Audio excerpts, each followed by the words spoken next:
Assalamualaikum warahmatullahi wabarakatuh. Sobat-sobat calon guru, selamat datang di channel calon guru. Sobat-sobat semuanya, pemerintah akan mengambil keputusan terhadap teman-teman sobat guru honorer ya, yang mana pada tahun 2023 ini nanti honorer akan segera dihapus. Meskipun demikian, pemerintah pada tahun 2022 ini sudah menyiapkan mekanisme rekrutmen guru ASN P3K tahun 2022 dengan cara yaitu diantaranya mengakomodir untuk guru yang lulus passing grade ya, dengan formasi yang sangat banyak di tahun 2022 ini. Semoga nanti sebelum honorer dihapus ini kita bisa lulus ya untuk P3K guru di tahun 2022. Berikutnya kita akan berbagi update informasi terbaru terkait tentang info rekrutmen ASN P3K tahun 2022 dan juga penghapusan honorer tahun 2023. Silakan simak video ini sampai selesai. Namun sebelum dilanjutkan, perlu saya ingatkan bagi teman-teman yang mungkin baru pertama kali menemukan channel ini, silahkan klik tombol subscribe-nya dan aktifkan notifikasi loncengnya, sehingga nanti jika ada update video terbaru, teman-teman tidak akan ketinggalan informasi. Baiklah sobat semuanya, kita kutip informasi terbaru dari jpnn.com bahwa untuk saat ini Kemenpan RB ini akan segera menerbitkan surat edaran terkait tentang penyelesaian honorer ya. Nah, PPK atau pejabat pembina kepegawaian ini diminta untuk bersiap-siap. Dikutip dari Jakarta, Kementerian Pendayagunaan Aparatur Negara dan Reformasi Birokrasi Kemenpan RB akan segera menerbitkan surat edaran atau SE tentang penyelesaian tenaga honorer pada tahun 2023. Nah, di sini langkah yang ditempuh Kemenpan RB ini untuk menjalankan amanat peraturan pemerintah nomor 49 tahun 2018 tentang manajemen pegawai pemerintah dengan perjanjian kerja atau P3K. Kepala Biro Hukum Komunikasi Informasi Publik Kemenpan RB Muhammad Evers mengatakan arah kebijakan pemerintah terhadap penyelesaian masalah honorer ini sudah jelas sesuai amanat Undang-Undang nomor 5 tahun 2014 tentang aparatur sipil negara atau ASN. Yang ada hanyalah pegawai pemerintah ya, di sini adalah yang hanya adalah PNS atau pegawai negeri sipil dan juga pegawai pemerintah dengan perjanjian kerja atau P3K. Kemudian dalam PP manajemen P3K disebutkan tenggat waktu pemberlakuan ini adalah sampai tahun 2023. Jadi tahun 2023 istilah honorer itu enggak ada lagi. Yang ada ini adalah hanya PNS dan juga P3K. Ini adalah kata beliau. Dia mengungkapkan bahwa hari ini Deputi Bidang Sumber Daya Aparatur Kemenpan RB Alex Denny tengah rapat internal membahas konsep surat edaran penghapusan tenaga honorer ini.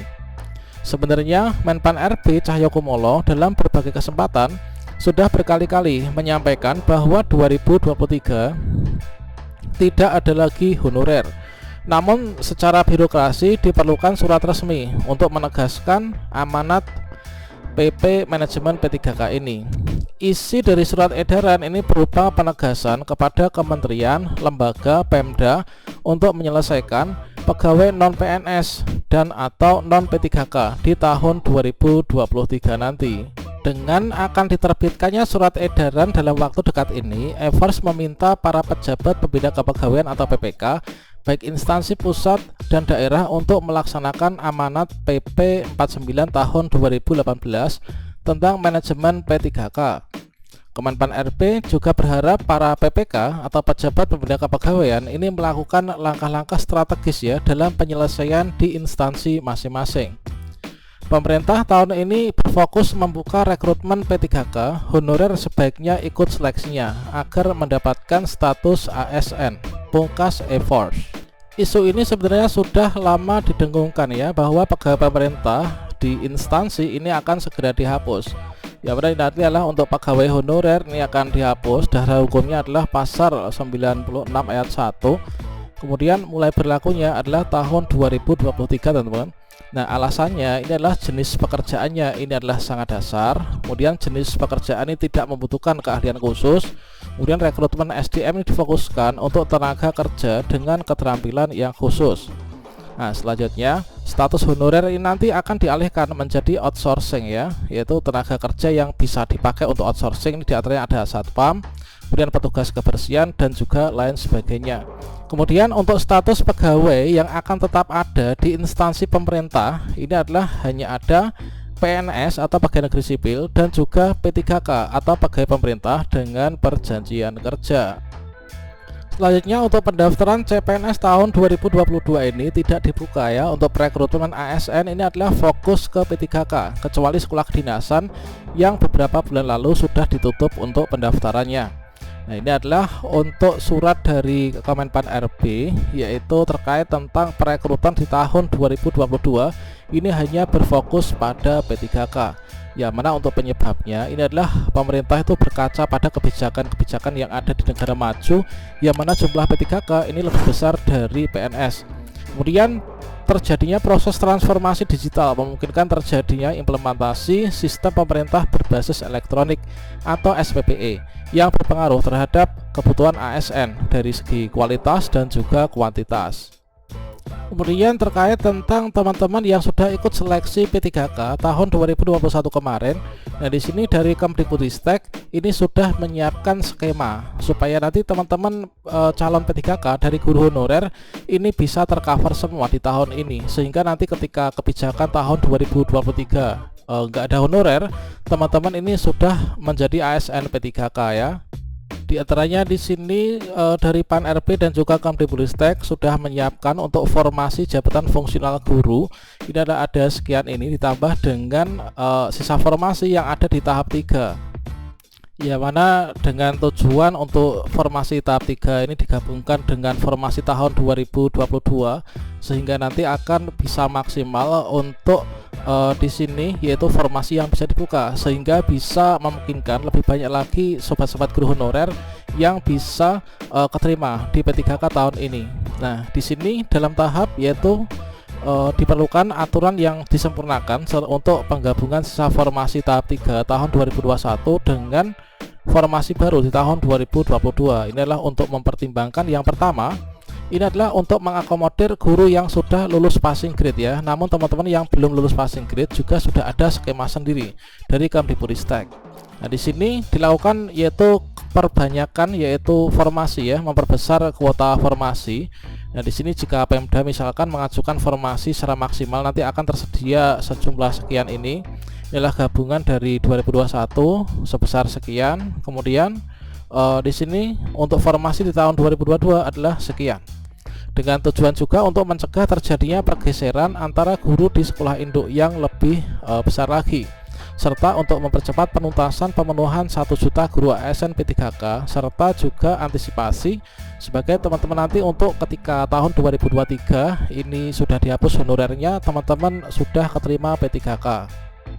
Ini merupakan bentuk perwujudan dari terobosan baru dari Kemdikbudristek dari pemerintah untuk persiapan semua itu, mulai dari penetapan kebutuhan. Kalau misalkan di tahun-tahun kemarin penetapan kebutuhan telah berdasarkan dari usulan masing-masing Pemda, namun di sini nanti untuk penetapan kebutuhan guru tidak lagi hanya ditentukan oleh Pemda, melainkan juga ditentukan oleh Kemdikbudristek.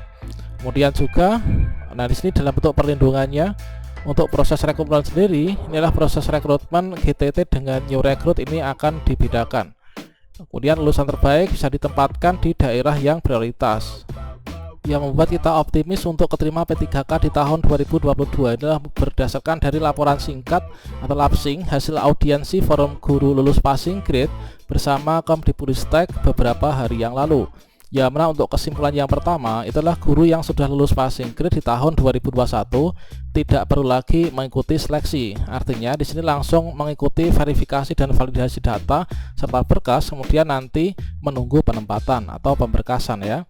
Yang kedua, guru yang sudah lulus passing grade tahun 2021 ini akan diberikan kuota formasi oleh Kemdikbudristek. Kemudian prioritas pertama ini adalah bagi guru-guru yang sudah lulus passing grade untuk tetap di sekolah induknya. Apabila di sekolah induk tidak ada formasi, lalu sekolah terdekat ini ada formasi, tapi tidak ada yang lulus passing grade, maka diprioritaskan guru yang sudah lulus passing grade dengan sekolah terdekat tersebut. Guru yang sudah lulus passing grade akan diprioritaskan untuk ditempatkan di dalam satu wilayah kewenangan mulai satu kabupaten atau kota. Nah, dia akan ditempatkan di luar daerah.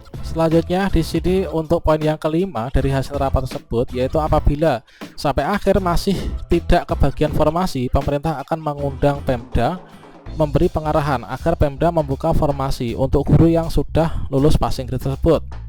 Kemudian prioritas kedua ini adalah yang belum lulus passing grade. Ini bisa tetap di sekolah induk ya. Jadi bagi teman-teman yang belum lulus passing grade tidak perlu berkecil hati, yang penting terus belajar sehingga nanti bisa lulus ya dalam seleksi P3K tahun 2022. Yang ketujuh, bagi guru yang sudah lulus passing grade baik tahap 1 maupun 2 kemudian sudah dikeluarkan oleh pihak sekolah atau dinonaktifkan dapodiknya oleh sekolah, selama guru itu tidak meninggal dunia maka akan tetap mendapatkan formasi. Yang kedelapan, ada penawaran ini dari pemerintah bagi guru yang sudah lulus passing grade untuk di daerah luar dengan penggajian dan tunjangan lebih baik, dan diperbolehkan kembali ke sekolah induk lagi jika ada guru yang pensiun.